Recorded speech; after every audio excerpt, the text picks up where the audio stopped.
Hello students, welcome to you all.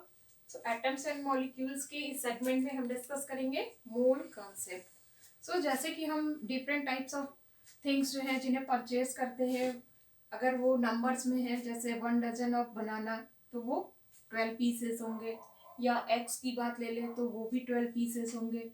कुछ चीज़ें अगर हम वेट करके लेते हैं वो किलोग्राम ग्राम में होंगी, या फिर अगर हम उनको लिक्विड फॉर्म में लेते हैं तो वो लीटर में होंगी। सो इस तरह की जो भी चीज़ें हमारे डे टू डे लाइफ में यूज हो रही है उनको एक स्टैंडर्ड के अकॉर्डिंग हम परचेज करते हैं। बट जब हम एटम मॉलिक्यूल्स या आयंस की बात करते हैं तो उन्हें हम किस तरीके से कैलकुलेट करेंगे या उनका एक स्टैंडर्ड यूनिट क्या होगा, इसी को हम मोल कंसेप्ट के थ्रू डिस्कस करने जा रहे हैं। सो किसी भी एटम को या मॉलिक्यूल को या किसी आयन का जो स्टैंडर्ड नंबर है दैट इज एवोगैड्रो नंबर है, और इसी को हम 1 मोल कहते हैं, और इसे ही हम इस सेगमेंट में डिस्कस करेंगे। तो ये मोल कंसेप्ट जो है वो अमीडियो एवोगैड्रो ने जो है इसको प्रपोज किया था। और ये क्या है? So mole is defined as the amount of substance that contains the same number of units, atoms, molecules or ions, as there are atoms exactly 12 gram of carbon 12 isotope, यानी 12 ग्राम ऑफ जो carbon 12 isotopes है जिसको हम standard mark के चलते हैं, उसके atom की बात करें या फिर हम मॉलिक्यूल्स की बात करें या फिर हम आयंस की बात करें, ये सभी में इक्वल होगा। Okay, so this number is called Avogadro number, और उस स्टैंडर्ड नंबर को हमने क्या नाम दिया है? एवोगैड्रो नंबर, क्योंकि इसे अमीडियो एवोगैड्रो ने जो है प्रपोज किया था, एक स्टैंडर्ड नंबर था। और अमीडियो एवोगैड्रो जो है वो एक इटालियन साइंटिस्ट थे, मैथमेटिशियन थे, फिजिसिस्ट थे, केमिस्ट्री में भी इनका बहुत योगदान रहा। तो इन्हीं के सम्मान में जो है इस नंबर का जो नाम भी रखा गया वो एवोगैड्रो नंबर रखा गया। Okay, so 1 mole of any substance contains Avogadro number of chemical units, यानी अगर हम 1 मोल कोई भी सब्सटेंस ले रहे हैं, चाहे वो एक एटम की बात कर रहे हैं हम, या फिर एक मॉलिक्यूल की बात कर रहे हैं, या फिर हम एक आयन की बात कर रहे हैं, उन सब में ही एक एवोगैड्रो नंबर होगा, and that Avogadro number is 6.022 into 10 to power 23, यानी इतने ही नंबर सभी में होंगे। अब हम इसको एक एग्जांपल के थ्रू समझेंगे। सो 1 मोल ऑफ हाइड्रोजन एटम, यहाँ पर हम हाइड्रोजन एटम की बात कर रहे हैं। एटम मीन्स एक सिंगल हाइड्रोजन। सो ये कितना होगा? किसी भी 1 मोल ऑफ हाइड्रोजन एटम में कितने नंबर होंगे इसके? 6.022 into 10 to power 23 hydrogen atom, और ये 1 ग्राम ऑफ हाइड्रोजन के इक्वल है। ओके, अब अगर हम कार्बन की बात करें, सो 1 मोल ऑफ अगर हम कार्बन एटम ले रहे हैं, सो इसमें भी 6.022 into 10 to power 23 carbon atoms होंगे। ये कितने के इक्वल है? ये 12 ग्राम ऑफ कार्बन के इक्वल है। तो यहाँ पे आपने देखा कि जब हम एटम की बात कर रहे हैं तो 6.022 into 10 to power 23 एटम्स हैं यहाँ पे। ओके, बट अब हम मॉलिक्यूल्स की बात करेंगे जहाँ पे हमारे 2 एटम है। So 1 mole of water, water में आपको जैसे कि पता है कि हाइड्रोजन और ऑक्सीजन के कॉम्बिनेशन से वाटर फॉर्म हो रहा है। So 1 mole of water is equal to 6.022 into 10 to power 23 molecules of water, यानी ये मॉलिक्यूल ऑफ वाटर है, यहाँ पे हाइड्रोजन और ऑक्सीजन के कॉम्बिनेशन से बन रहा है, जो कि 18 ग्राम ऑफ वाटर के इक्वल। ओके, अब अगर हम किसी आयन के बारे में, आयनिक कंपाउंड के बारे में बात कर रहे हैं, जैसे कि sodium chloride, so 1 mole of अगर हम सोडियम क्लोराइड लेते हैं then 6.022 into 10 to power 23 sodium ion and 6.022 into 10 to power 23 chlorine ion, यानी आप ये देख रहे हैं कि यहाँ सोडियम क्लोराइड का जो कंपाउंड है उसमें सोडियम आयन की अगर हम नंबर देख रहे हैं तो वो भी Avogadro number 6.022 into 10 to power 23 है, और क्लोरीन आयन भी इतना ही है। और इस तरीके से ये अगर आप देखें तो 58.5 ग्राम ऑफ सोडियम क्लोराइड के इक्विवेलेंट है। तो इस कंसेप्ट के थ्रू हमने ये समझा कि अगर एटम की बात करें तो अगर वन एटम की बात कर रहे हैं तो 6.022 इंटू 10⁻23 एटम्स होंगे। अगर हम 1 मोल ऑफ मॉलिक्यूल की बात करते हैं तो भी 6.022 इंटू 10⁻23 मॉलिक्यूल्स होंगे। अगर हम आयंस की बात करते हैं तो 6.022 इंटू 10⁻23 आयंस होंगे। ओके,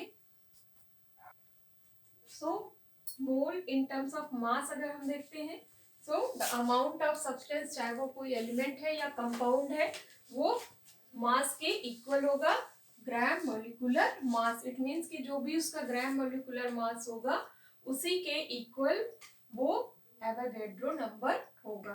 तो ग्राम एटॉमिक मास क्या है? 6.022 इंटू 10⁻23। तो अगर हम 1 मोल लेते हैं नाइट्रोजन का एक एटम तो ये इक्वल हो जाएगा 1 ग्राम ऑफ नाइट्रोजन, और 1 ग्राम ऑफ नाइट्रोजन जो है वो इसका जो मास है वो 14 ग्राम है। और इसको अगर हम एवोगैड्रो नंबर के टर्म में देखते हैं तो 6.022 इंटू 10⁻23 एटम्स होंगे नाइट्रोजन के। बट अगर हम इनको मॉलिक्यूल के सेंस में देखते हैं तो नाइट्रोजन के क्या है, यहाँ पे 2 एटम है किसी भी नाइट्रोजन के मॉलिक्यूल में, यानी N2 में यहाँ पे आपके 2 नाइट्रोजन एटम है, इसलिए यहाँ पे ये 28 ग्राम है। और इस तरीके से ये अगर हम यहाँ पे एवोगैड्रो कांस्टेंट के टर्म में देखते हैं तो ये 6.022 इंटू 10⁻23 मॉलिक्यूल्स ऑफ नाइट्रोजन है। यानी अगर हम एटम के सेंस में देखते हैं तो भी हमें एवोगैड्रो कांस्टेंट मिलता है एटम के सेंस में, और अगर हम मॉलिक्यूल्स की बात करते हैं तो हमें उतने ही मॉलिक्यूल्स मिलते हैं। सो मोलर मास क्या है? The mass of 1 mole of this substance is called the molar mass of that substance. यानी जो मोलर मास है किसी भी सब्सटेंस का वो 1 मोल के इक्वल है। यानी molar mass of carbon 12 atom का है 12 gram per mole. Molar mass of hydrogen जो है वो 2 gram per mole.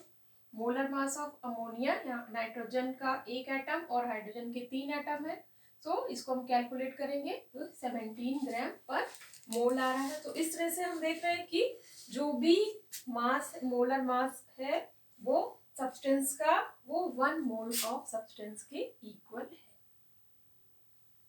So in case of gases अगर हम देखते हैं कि कोई गैसेस सब्सटेंस है तो उसका कितना वॉल्यूम होगा।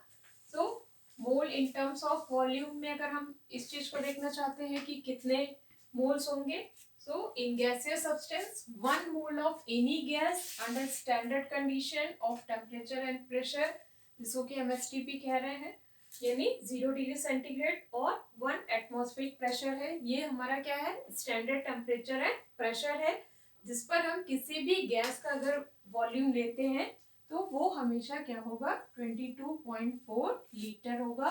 यानी ये गैसियस सब्सटेंस अगर इतना क्वांटिटी है 22.4 लीटर, सो इसमें भी जो एवोगैड्रो कांस्टेंट है 6.022 into 10⁻23 molecules of carbon dioxide होंगे। अगर इतना ही हम किसी दूसरी गैस को लेते हैं, जैसे इस केस में हमने कार्बन डाइऑक्साइड को लिया है, बट सेकेंड एग्जाम्पल हमारा अमोनिया का है, सो अमोनिया में भी 6.022 इंटू 10⁻23 मॉलिक्यूल्स ऑफ अमोनिया होंगे।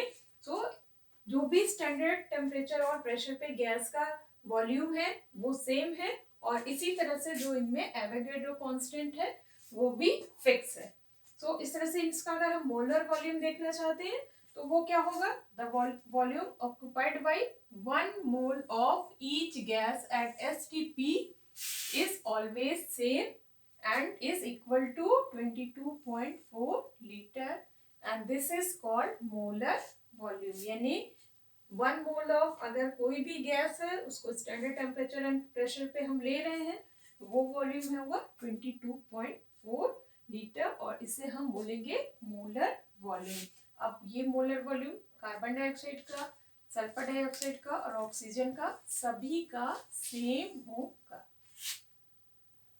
सो आयनिक कंपाउंड्स के रेफरेंस में अगर हम मोल कंसेप्ट को समझने की कोशिश करें तो आयनिक कंपाउंड्स क्या है? क्लस्टर है आयंस का, क्योंकि यहाँ पे मॉलिक्यूल्स नहीं है, कैटायंस और एनायंस है जिनसे आयनिक कंपाउंड्स मिलके बने हैं. सो ionic compound consists of a cluster of ions. They do not contain molecule. So a mole of ionic compound is defined as the amount of the substance which has mass equal to gram formula unit. यानी ग्राम formula unit, यानी इसमें कौन कौन से ऐसे ions है, जैसे यहाँ पे आप देख रहे हैं एक सोडियम क्लोराइड है, यहाँ पे सोडियम आयन और क्लोराइड आयन है. तो इनके जो भी ग्राम फॉर्मूला यूनिट मास होंगे वो 1 मोल ऑफ सोडियम क्लोराइड के इक्वल होगा. So 1 mole of ionic compound is equal to gram formula unit mass. That means 1 mole of, suppose हमने सोडियम क्लोराइड का एग्जांपल यहाँ ले रहे हैं, तो gram formula unit mass of sodium chloride. So यहाँ पर आप देख रहे हैं कि सोडियम क्लोराइड में 2 आयन है, कैटायन और एनायन, सोडियम और क्लोराइड. सो सोडियम आयन का जो आयन की जो भी वैल्यू है 6.022 इंटू 10⁻23. जैसे कि हम लोग ने अब तक मोल कंसेप्ट में इस चीज को समझ लिया कि जो भी चीजें हैं वो 6.022 इंटू 10⁻23 के ही रेफरेंस में हम देखेंगे. अगर एटम है तो इतने ही एटम होंगे, मॉलिक्यूल्स हैं तो भी इतने ही मॉलिक्यूल्स होंगे, आयंस है वो भी 6.022 इंटू 10⁻23 जो है आयंस के ही फॉर्म में वो होंगे. सो यहाँ पे सोडियम आयन और क्लोराइड आयन का जो भी टोटल आएगा वो 1 मोल ऑफ सोडियम क्लोराइड होगा. सो एक बार इसको समराइज कर लेते हैं. सो 1 मोल ऑफ एटम क्या है, ग्राम एटॉमिक मास है, और इसकी वैल्यू कितनी है 6.022 इंटू 10⁻23 एटम्स. जब हम एटम्स के सेंस में बात कर रहे हैं 1 मोल ऑफ एटम, देन ये वैल्यू एटम्स के सेंस में आएगी. 1 mole of molecule, gram molecular mass है ये, 6.022 इंटू 10⁻23 मॉलिक्यूल्स होंगे ये. अगर हम किसी गैसियस सब्सटेंस के रेफरेंस में बात कर रहे हैं, सो 1 मोल ऑफ गैसियस सब्सटेंस कितना है, स्टैंडर्ड टेम्परेचर एंड प्रेशर पे 22.4 litre. It means 6.022 into 10⁻23. And 1 mole of an ionic compound, so gram formula unit मास है और वैल्यू आएगी 6.022 इंटू 10⁻23 फॉर्मूला यूनिट. अब अगर हमें नंबर ऑफ मोल्स कैलकुलेट करना है तो जो भी गिवन मास है ग्राम में उसे हम डिवाइड कर देंगे मोलर मास से. और अगर हमें नंबर ऑफ मॉलिक्यूल्स निकालने हैं कि पर्टिकुलर्स में कितने नंबर ऑफ मॉलिक्यूल्स हैं किसी भी कंपाउंड में, सब्सटेंस में, सो नंबर ऑफ मोल्स को हम मल्टीप्लाई कर देंगे एवोगाड्रो नंबर से, और इस तरह से जो नंबर ऑफ मॉलिक्यूल्स हैं वो हमें